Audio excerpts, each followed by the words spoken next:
Geometrik progressiyaning yig'indisi degan mavzudan, bu IDC kitobdan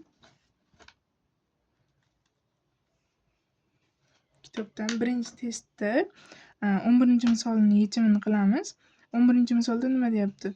Geometrik progressiyada B2 taqsim B1 teng 1 taqsim 3 bo'lsa, shuning qiymatini toping deyapti.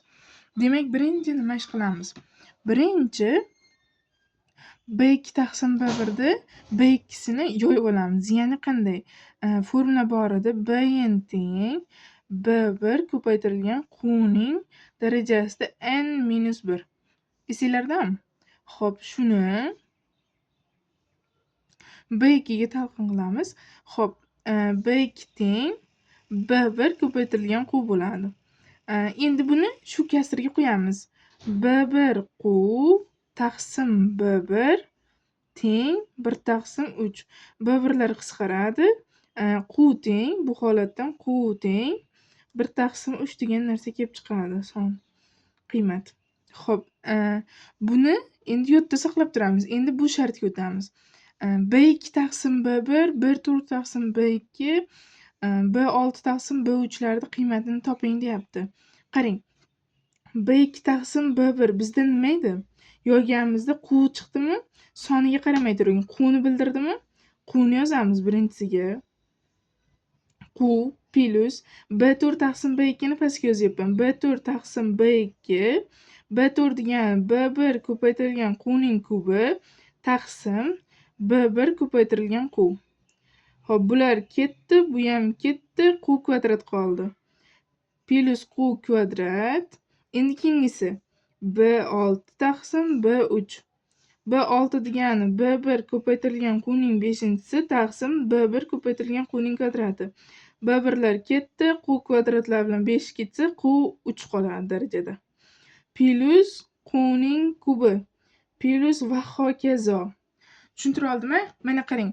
Buni qisqartirma masalasida bizda Q bor edi xolosda. Qga doir qilib olishimiz kerak edi. Shuning uchun men nisbatlarni yoyilma shaklida yozdik. Bu formuladan foydalanib Bn teng B1 ko'paytirilgan Qning n-1 darajasi. Shundan foydalandim. Kelib chiqyapti. Birinchisidan o'zi B2 taqsim B1 dan Q kelib chiqdi. B4 taqsim B2 dan Q kvadrat kelib chiqdi. B6 taqsim B3 dan Qning kubi ketdi. Keyingisi Qni 4-chisi, Qni 5-chisi bo'lib ketadi. Bizga o'zi 3tasini o'zi yetarli. Bu demak nimani hosil qilyapti? Geometrik progressiya. Cheksiz geometrik progressiya. Buni oxiri yo'qda. Cheksiz geometrik progressiyaning formulasi qanaqa edi? Sn teng B1 taqsim 1 minus Q. Bu cheksiz geometrik progressiya formulasi. Shunga qo'yib yuboramiz. B1 deb Qni olasiz. Bu mana Q bunda kelmayapti. Bu hozircha Q plus Q kvadrat plus Q kub hozircha shu misol uchun belgilash. Misol o'rnida boshqa harf kelishi kerak edi. Kelishi mumkin edi, lekin hozir ayni damda B1 ni Q deb olasiz. Birinchida kelgan son B1 bo'ladi. Sn teng B1imiz Q ga teng taqsim 1 minus Q. 1 minus Q bu qayerdan kelyapti?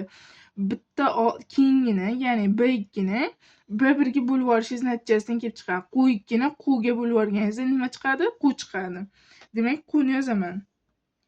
Ana, endi bizdan o'zi shuni yig'indisini qiymatini toping degan mana.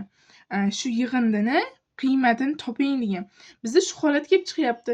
Bizda Q nechi edi? 1 taqsim 3 edi. Shuni 1 taqsim 3 da yozamiz. 1 taqsim 3 taqsim 1 minus 1 taqsim 3. Xo'p, 1 taqsim 3 suratda, mahrajda 2 taqsim 3, 3lar ketdi. 1 taqsim 2 degan natija qoldi. 11-misolning yechimi shunday bo'ladi.